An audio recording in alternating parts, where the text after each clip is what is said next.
Everything old is new again. America's entertainment pop culture talk show. It may well possess a rudimentary intelligence. I'm trying to think, but nothing happens. Felt a great disturbance in the force. Hello, I'm Mr. Red. Come on, bark like a dog for me. Where's the goodies? Leave the gun.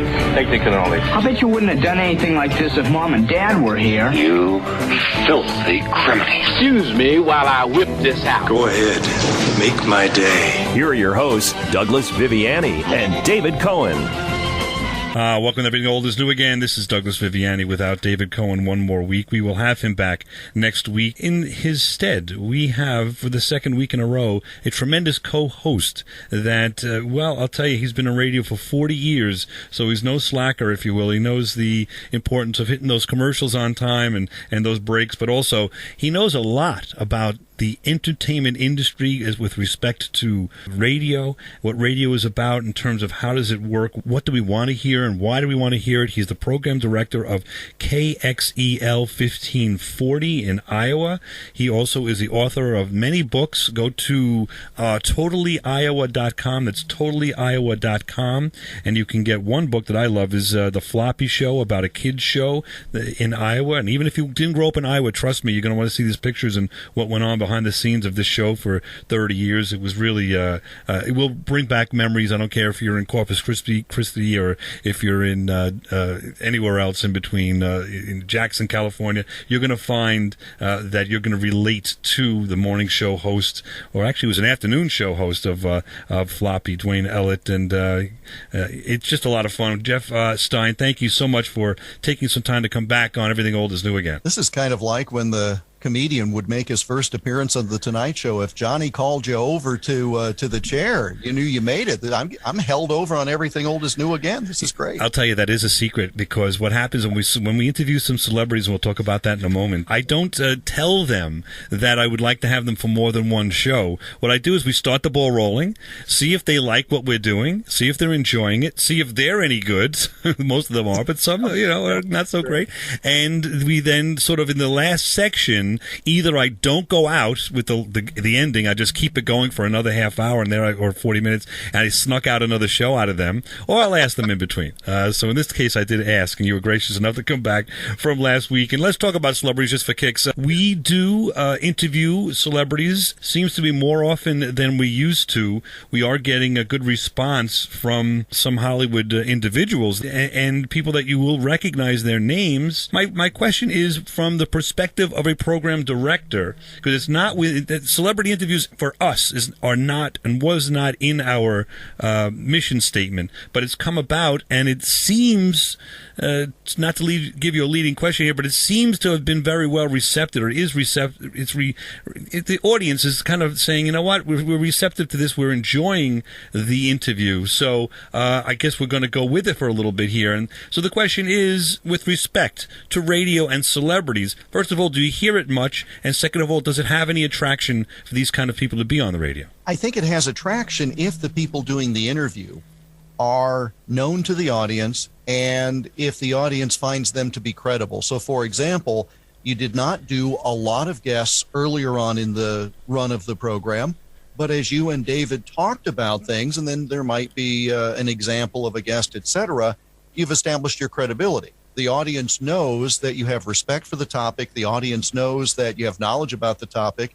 And so when you say to the audience, I'm bringing this guest on, well, I'd like to hear a little more from them. I'd like to talk to them about some things. I mean, it's sort of like we're joining a conversation with people we know, with friends, and they just happen to have a famous friend who dropped by for the picnic or the barbecue or whatever. I think there's some benefit because, again, I host a program that airs in my state of Iowa, but I have national authors, I have national political figures, not just because we're in Iowa and it's the center of the universe every 4 years kind of thing, but, we'll have a lot of these people on, and yes, you may hear them on national shows, but I think what makes it work for us is the audience knows who I am, and hopefully I ask the questions they would ask. And sometimes they're the same ones you might hear other places, but hopefully they're not. The first thing I do when I am interviewing an author, and often the publicity person will send you an email with information, and here's your list of 10 suggested questions.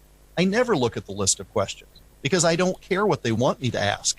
it's much more interesting to me to ask them the things that I think of or that I think the audience will be interested in. And usually about halfway through the interview, I'll look at that list of questions to see if I was anywhere close. And I did an interview before we came on this week. And again, I didn't even know there was a list of questions. I'm just talking to the guy about the book. And it just was a very organic conversation as opposed to the individual hearing the same question for the 19th time, then they sigh and take a deep breath and launch into a talking point. So it works if the host has the credibility to make it work. Otherwise, you have no distinctiveness, you have no uniqueness, and there's no reason for me to listen to your program as opposed to 6 others. And further, then it just becomes a commercial for the book or for the movie. Oh, sure. Sure. And who really, I want to hear about this movie for a couple of minutes, but I want to hear about this person and what are they like, and let me hear something different. If I turn in to, it used to be Johnny Carson, but these nighttime shows, and I hear one more story about where this person came from,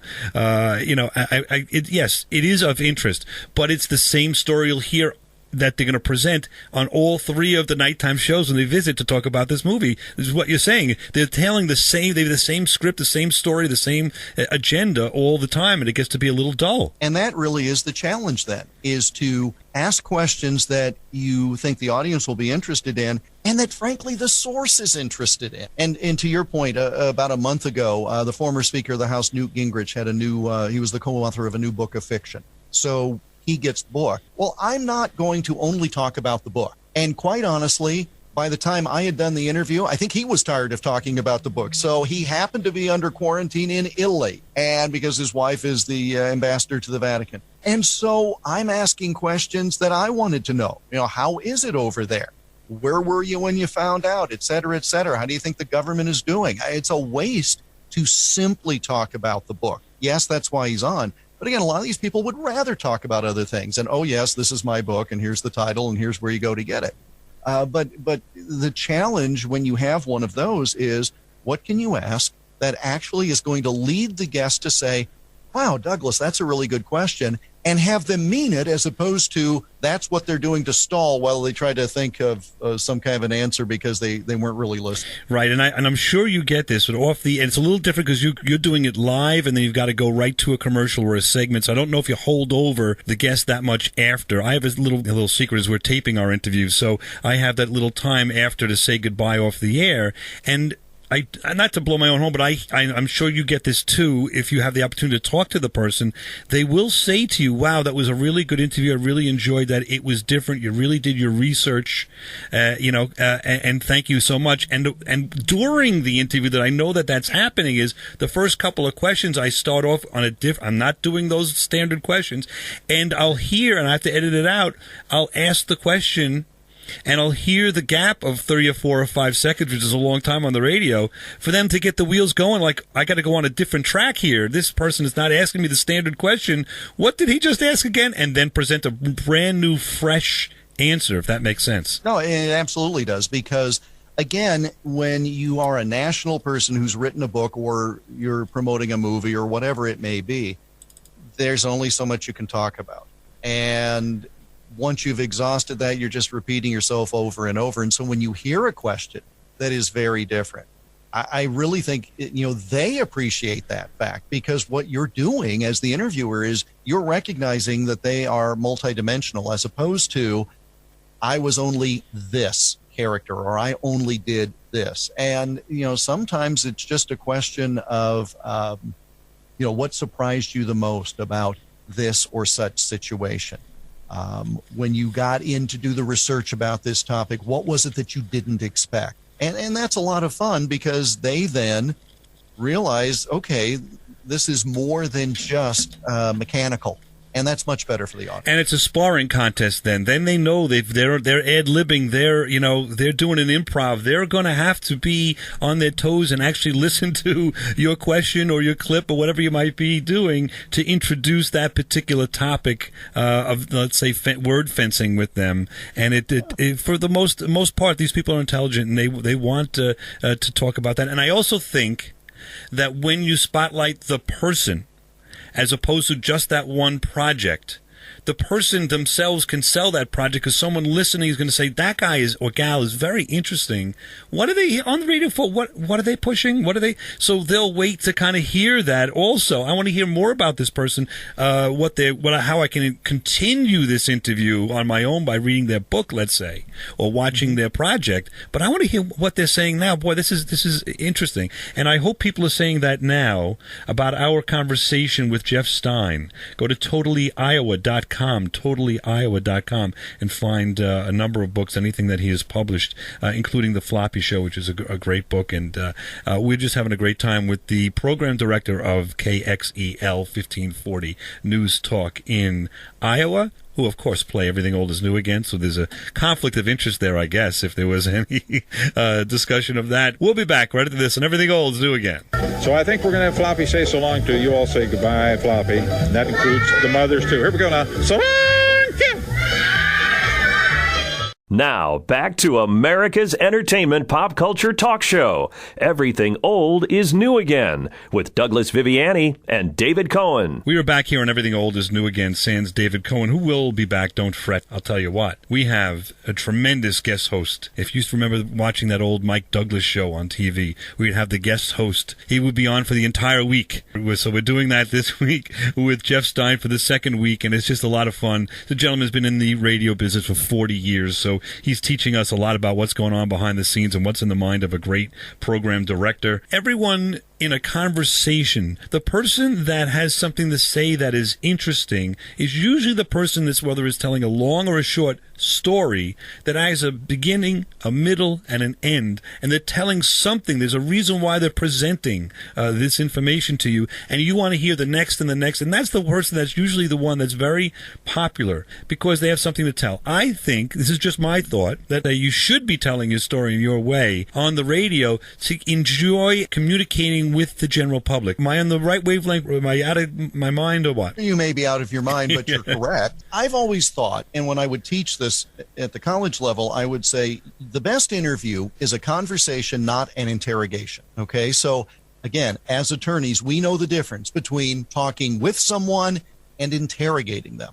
And if the audience feels they're eavesdropping on a conversation that they could just as easily ask a question about or interject, then that's gold. You're going to hook that audience. And if you, as the person doing the interviewing, can ask a question and have the audience say, oh, now I wanted to know that, I would have asked that question, then you're in tune to the audience, and it's a much better conversation overall. From the storytelling standpoint, I mean, yes, anybody can do rapid fire with facts, but if you are telling it in a way that is compelling, that leads people to want to continue to listen. Again, go to your dinner party example. There's always somebody who folks gather around, but at some point they all scatter, and that's because he went one story too far, didn't have a point to it.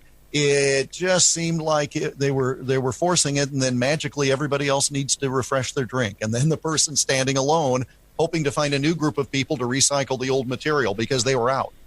They were done. It all comes down to storytelling and making me want to continue listening to the conversation. And I think that brings to light, to me, as someone that's attuned to pop culture, the scene in Planes, Trains, and Automobiles when John Candy is being assaulted verbally by Steve Martin by saying, "You're like a chatty Kathy doll. You just talk without having a point."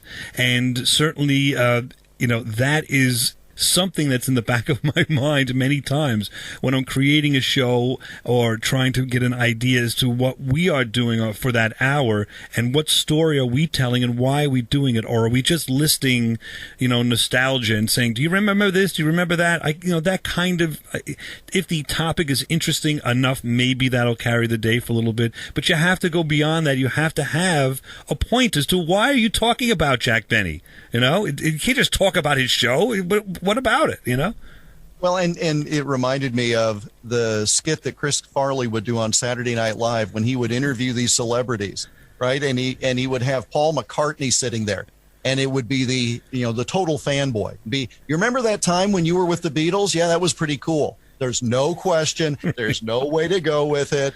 And then everybody's awkward. But, one of the things that in you mentioned Benny, and I've come to be much more of a fan of late, and it's because of the fact that for whatever reason I decided, it'd be nice to kind of hear some of these shows in progression. Usually we just kind of cherry pick different episodes that we find on the internet or whatever. He started in 1932, and he was on the radio until the mid-50s when he transitioned full-time to television until the mid-60s. So, and, I'm a young kid at that time, so I remember him doing specials on NBC into the 70s and until he passed away. But, he was on the air for 40 plus years, 45 years. And how does that character stay positive in the minds of the audience? And it's because, if you think today, if you're somebody who knows Jack Benny, what do you think? Well, said he was 39, even though he was clearly in his 70s, was supposedly a miser and very cheap, etc. Would fly off the handle and yell, cut that out, or wait a minute, or whatever it is, and poor Dennis Day cowering in the corner. But there were the other elements of the personality that you heard every week, and it was a much fuller character. When you listen to the Benny programs, he's rarely the one that gets the laugh. Right. He sets everybody else up. And the audience could sense that, because if he had the persona of being cheap, and he has this poor guy locked in the vault to guard his money and whatever else, you wouldn't care for that character. But because the other people got laughs at his expense, it moderated things. And, shows evolve over time. You talked earlier about how your program has evolved, involving more guests. One of the famous characters in the Benny program, and by the way, in real life, he was one of the more generous individuals around. But Eddie Rochester Anderson was his manservant, or whatever phrase you might use. In the earlier days, the Rochester character was much more of chasing women and gambling and talking about having a pistol pocketed and whatever else. And that was not portraying the character in a way that was complimentary. It was bordering on racism, as we would look at it today. And so as you listen to the shows, you hear a moderation of the character. So he was not subservient to Benny. He was the employee, but they were on an even footing to a large degree. And it's fascinating, with the half century of time in between, to listen to these programs and listen to how this changed over the course of time. And they also made fun. In 1949, Benny jumped from NBC to CBS, one of the very first to make the jump. And William Paley stole the NBC stars so that he would have the stable of talent that when television became big, you'd already know the people. And it was wildly successful, and that's why CBS was the number one network for the first 25 years. And it's a much longer story as how it happened, but in essence, CBS bought the holding company that produced the Benny Show, and that gave them the right to move it. And it was for $2 million, Douglas. $2 million in 1948. That's pocket change for you today, but that was a lot of money back then. And they make a reference in one of the programs to it, where Jack makes some comment or whatever, and he's out of the scene, and the people left behind, passersby who had the interaction, say, for that somebody paid $2 million. And it's hilarious when you know the backstory, which was in all the papers at the time. So the character has to be likable. You have to make fun of, if you did this program every week and you edited it to within an inch of its life and you never made a mistake, that's not nearly as approachable as if occasionally there's a little fluffs or flubs, and it's just part of the conversation we're having. And also those characters come alive in that they're more well-rounded. They're not just that one characteristic, Absolutely. And we've learned that on a very small scale when we do, like, Jack Pumpkinhead, who was a character that was from the Wizard of Oz, and we developed he's angry because all the other characters in the Wizard of Oz left the Wizard of Oz to have some success, and he's still looking for that success. He was left holding the can, so holding the bag, and so he's angry about that. But that only plays for a little bit.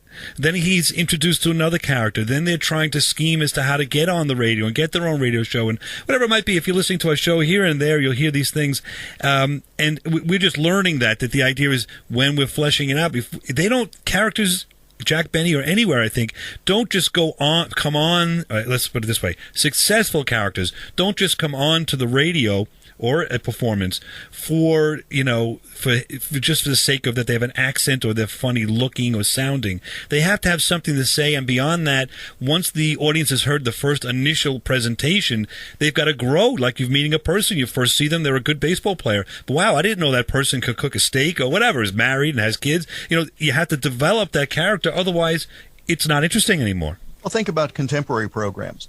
On network television, for example, they'll present the first one, and it may be what they call the pilot. This was what the network bought. And you watch the first episode, and invariably you sit there and think to yourself or converse with the person you're watching the show with. You say, well, that was all right, but I'm not sure where they go with it. To be able to go somewhere with it, you have to be able to take it somewhere else. And, one of the things, now everything is so tightly scripted. Heaven forbid you do anything out of line. Those old shows, and when you talk about Bob and Ray, again, as I recall, Bob was the morning host and Ray was the newscaster, and then they sort of started talking on the air, and pretty soon came the comedy routines, and half the time they fell flat. Half the time it went nowhere. But then they would joke about it, and that's what made it funny, because in essence they were doing at one point 15 minutes a day, 5 days a week. Okay, that doesn't sound like much. You go try doing 15 minutes of comedy a day, 5 days a week. Right. And what was great is that they just would roll with it. Same thing, in a later era with Carson. The joke would die, and then he'd reach up to grab the microphone and tap on it, like, are you hearing this? Or he'd do the soft shoe or whatever it is to save it. And that creativity and spontaneity is what's missing today from all manner of entertainment. I agree. And we will continue discussing all things radio with Jeff Stein from KXEL, totallyiowa.com, totallyiowa.com. You can take a look there and see everything that he's gotten involved with, which is tremendous work. And 40 years of radio will be providing us with more insight right at this and everything old is new again. Whatever you do, wherever you go, you'll have more fun with the radio. At home or in your car. Out on the bay. These days, the news is full of teen suicide, drug and alcohol abuse, bullying, violence, and crime. It's depressing and concerning, but there is hope. Former WWE Intercontinental Champion Mark Merrow of the Champion of Choices program. Please tell us about Champion of Choices. Champion of Choice is a live presentation that empowers students to make positive choices and live their best lives. It teaches students that they can write their own future by setting goals and pursuing their passions. Through this presentation, I teach students how to live a drug-free life, prevent bullying, avoid peer pressure, and keep negative people out of their lives. We are defined by our choices. There is hope. To schedule a Champion of Choices presentation for your school or organization, call 407-862-4800. That's 407-862-4800. Or visit thinkpaz.org. That's thinkpaz.org. This is Everything Old is New Again, America's entertainment pop culture talk show with Douglas Viviani and David Cohen. We're back here on Everything Old is New Again with Jeff Stein, and we're having a great time. We have one more segment with him. He's held over, if you will, from last week to this week. Let's just explain or get an idea for the listener of Everything Old is New Again. What is the thought process of a program director of a 50,000-watt station? What's their thought process when they hear a presentation? Hey, you know what? There's this show, Everything Old is New Again, and it focuses on pop culture. Why don't you give it a shot? What, generally speaking, goes through your mind in terms of programming and this show in particular? You want to have some sort of flow. And at the time that the show came on the air a few years ago with us, we had old-time radio shows on Saturday nights, and we wanted to do something, I'll say, similar on Sunday nights. And there was a producer in Chicago who had licensed the old Rod Serling Twilight Zone scripts and had converted them to radio. And so we had this 2 hours of the Twilight Zone. And that's no longer being produced. But we thought, well, that needs a little something to lead into it. And so you reached out and said, hey, I've got this show, give it a listen. And it ticked off a lot of boxes in terms of it was interesting. It was something unique. Again, these are all things we care about. And it was a nice complement into something like the Twilight Zone. Well, that show no longer exists. And we still keep Everything Old is New Again because now it is established. And the audience knows that it's there. And we did recently slide the time just a little bit to seem to fit a little bit better in a Sunday late afternoon time.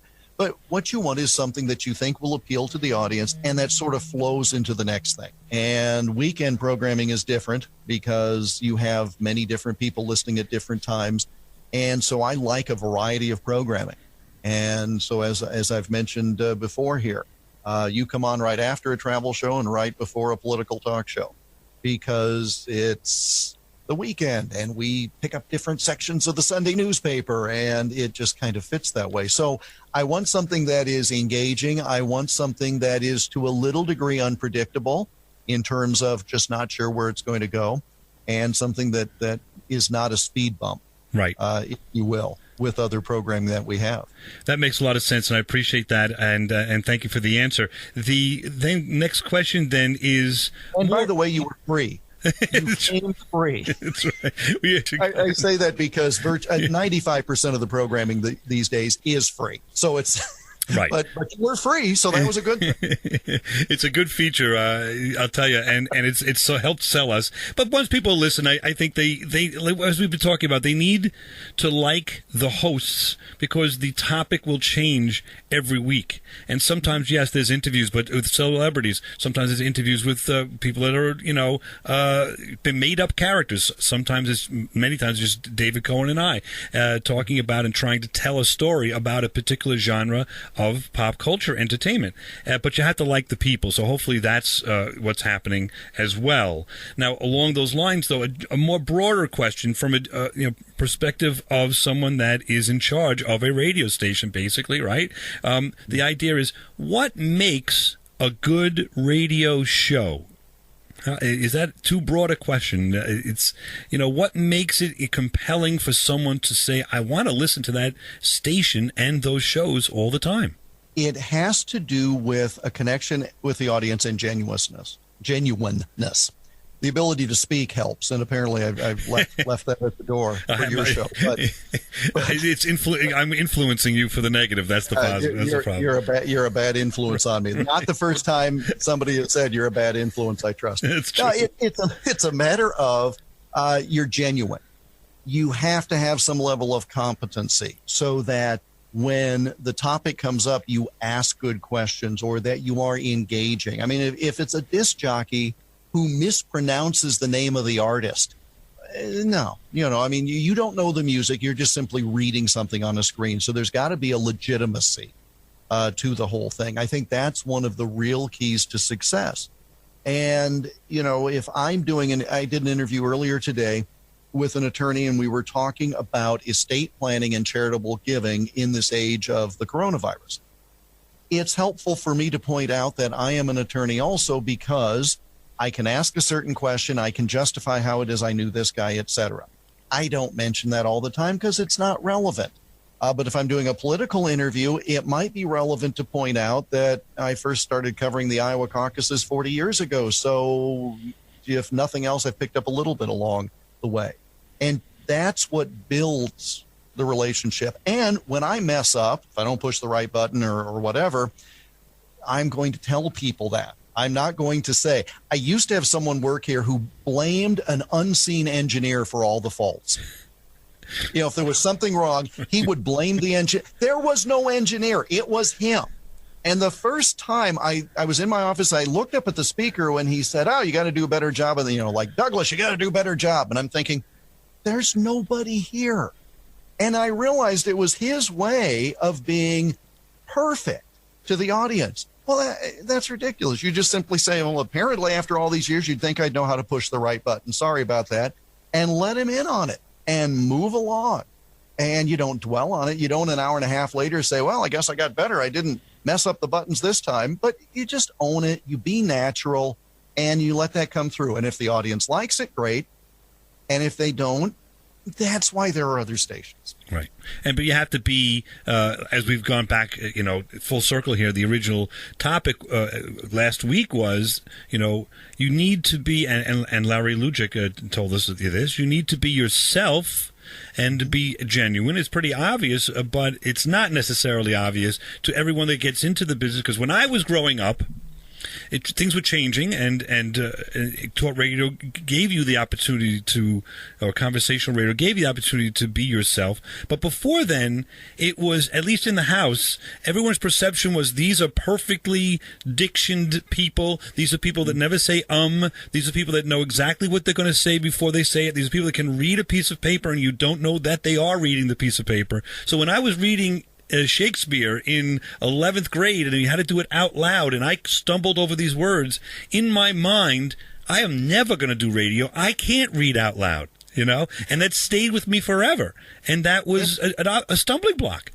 It depends on the type of radio. I mean, if your job is to read commercial messages, then you're going to have to read it and do it pretty well and pretty efficiently. If it's conversation radio, you need to have much more of a flow to it. But the concept of the perfect voice and the perfect persona, there is that. And you do expect that out of certain aspects. But it's a fine line to cross, or to straddle, I should say, between being approachable and making people think they can do it, but not everybody can do it. So you have to be a little bit better than that. And that sounds very awkward, but you have to be someone that the audience would like to be involved in a conversation with, but you need to not sound so off the street everyman that they turn away because they say, well, I don't think he's organized. I don't think he has it all together. He doesn't know what he's doing. Exactly. And again, the trick is you make it look easy. Driving a race car sure looks easy. They drive in circles. Well, you don't put me there, because that's not going to end well. We'll be back right after this, and Everything Old is New again for one more section with Jeff Stein, author of The Floppy Show. How about Making Waves, the People and Places of Iowa Broadcasting?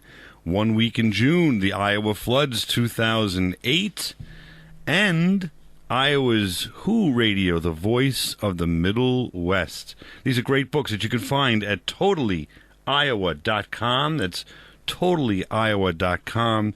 Well worth it. Any and all of these books.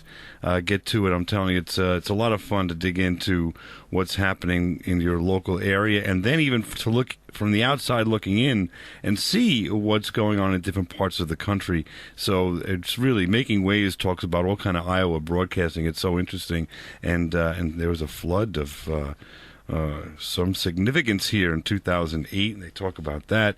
These are some great books. The Floppy Show is my favorite, talking about kid shows, and a kid show that existed for a number of years in Des Moines and that general area. So anyway, we will continue with Jeff Stein from KXEL right after this on Everything Old is New Again.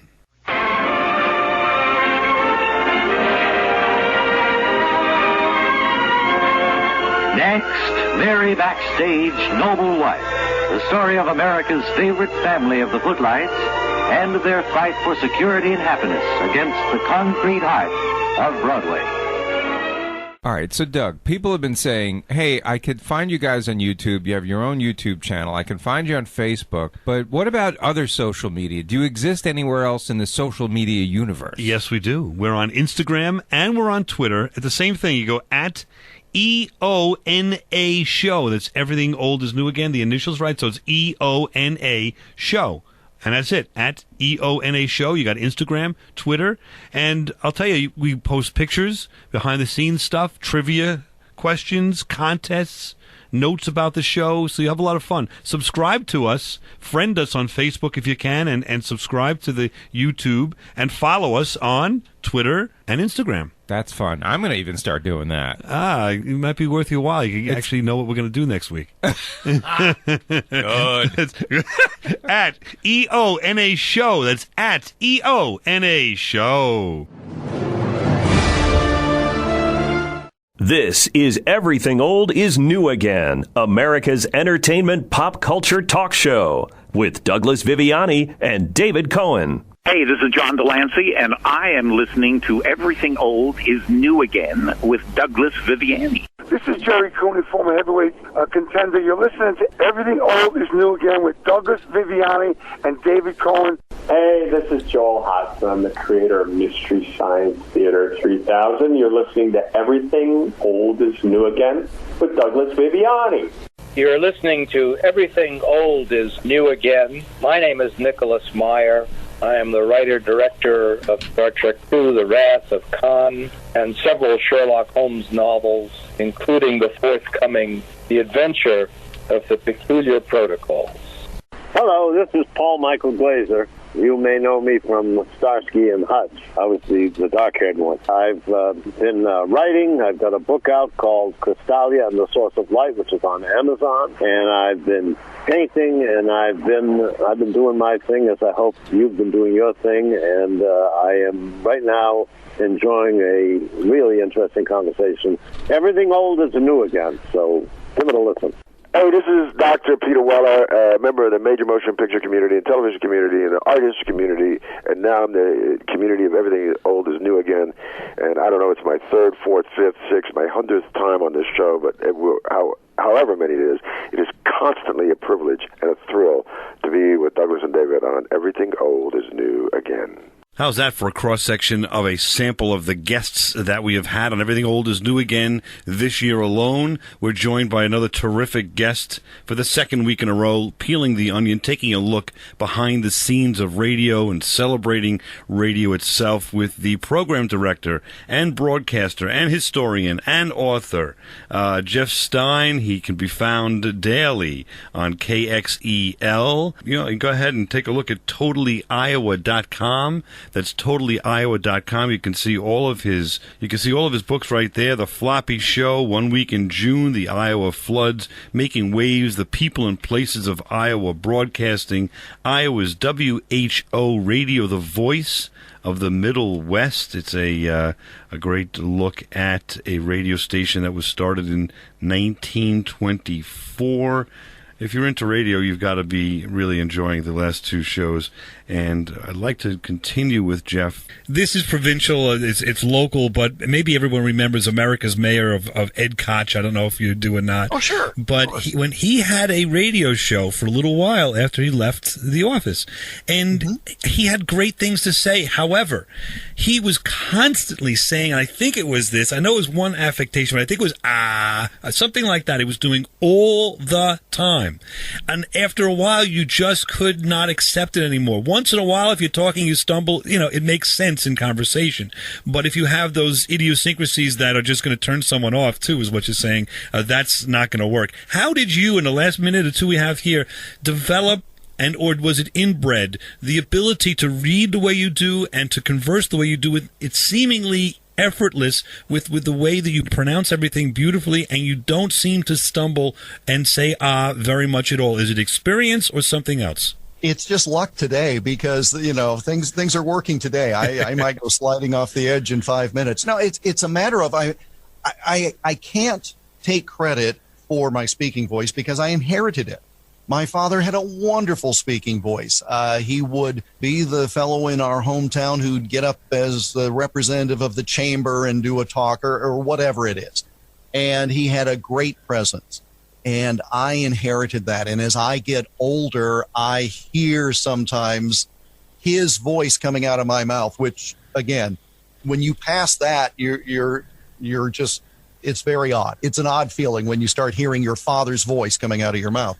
So I can't take any credit for that. But the benefit is, I was encouraged to read, and I loved reading, which led to then reading out loud and speaking.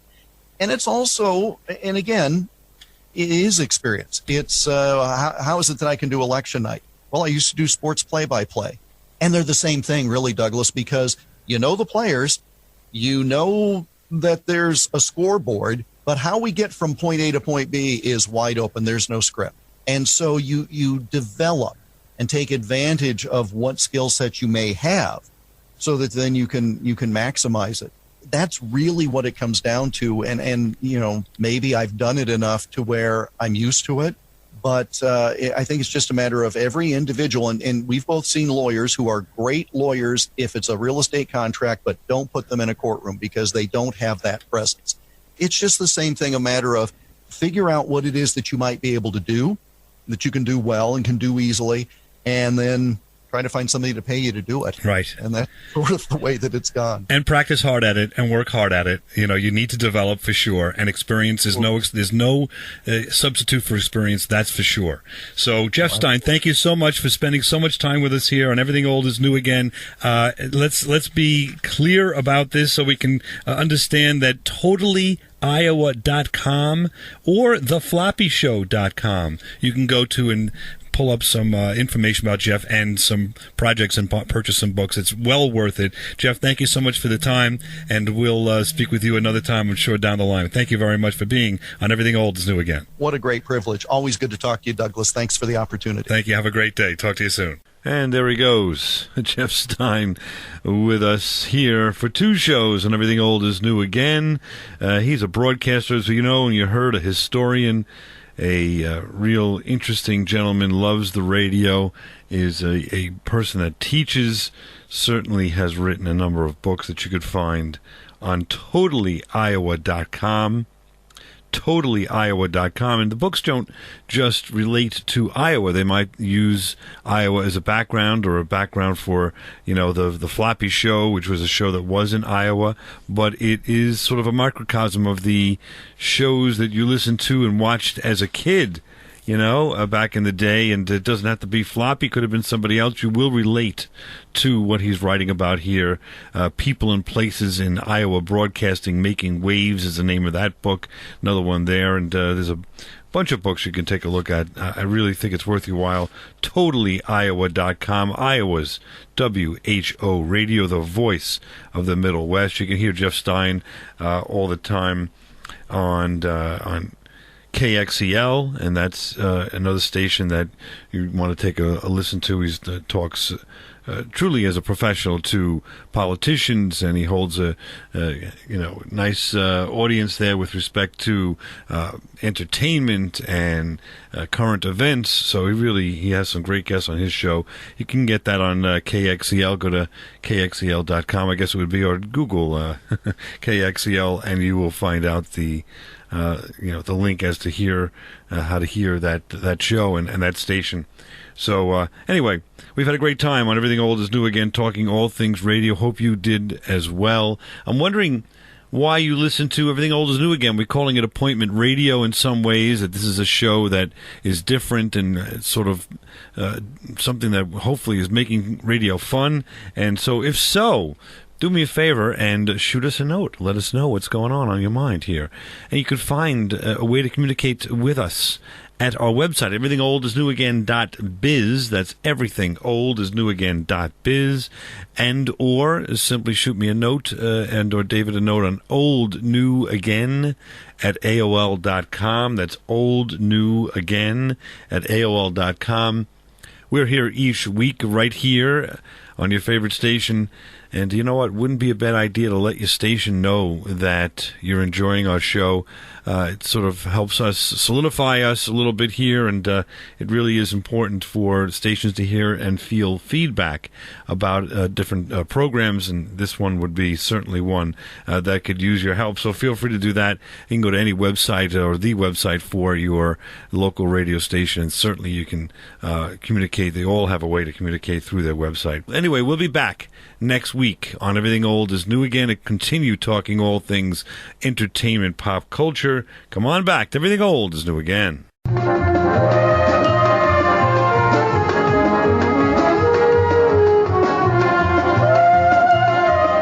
This is Douglas Viviani of Everything Old is New Again, and I'm joined in London by David Soul, co-star of the legendary television series Starsky and Hutch. Not only has David managed a brilliant acting career, but the fact is he began as a folk singer, and since the mid-70s, he's recorded 5 albums, including such international hits as Don't Give Up on Us and Silver Lady. Hello, David. I understand you've got some great news for us. Thanks, Douglas. And yes, I'm very pleased to be with you and your audience, albeit by phone, to announce the release of David Soul Go, a 3-CD set of 44 songs I've compiled from 5 albums, and including 5 international hits. And for all you vinyl fans, we're also releasing a 14-track gold vinyl album that includes all the hits, some of my favorites, plus a brand new recording of the iconic 1976 U.S. #1 hit, Don't Give Up on Us. You know, in these days of uncertainty and COVID-19, where so many of us feel isolated. Remember that music is a friend and can help soothe some of the anxieties we may all feel. I'll tell you this, you will have a friend in David Soul Gold. And there you have it. Everything Old is New Again. And this 3D set, the Gold Vinyl Album, and David Soul are back and better than ever. And you can order David Soul Gold CDs and album online at davidsoul.com. That's davidsoul.com or on Amazon. Thank you, David. Here with John Billingsley, and we're talking about the Hollywood Food Coalition. John, what is this? Well, I'm the president of the board. We serve a hot, nutritious 5-course meal to hungry men, women, and children 7 nights a week, 365 days a year. Been doing it for 33 years. We distribute clothing and shoes and blankets and backpacks and you name it. And we help people access a huge array of other services from partner groups. And if you'd be interested in making a donation, hofoco.org, $3 buys a hungry person a great 5-course meal. HOFOCO.org. You've been listening to Everything Old is New Again, America's pop culture entertainment talk show. Find us on the web at everythingoldisnewagain.biz. That's .biz. See you next week. Same bat time, same bat station.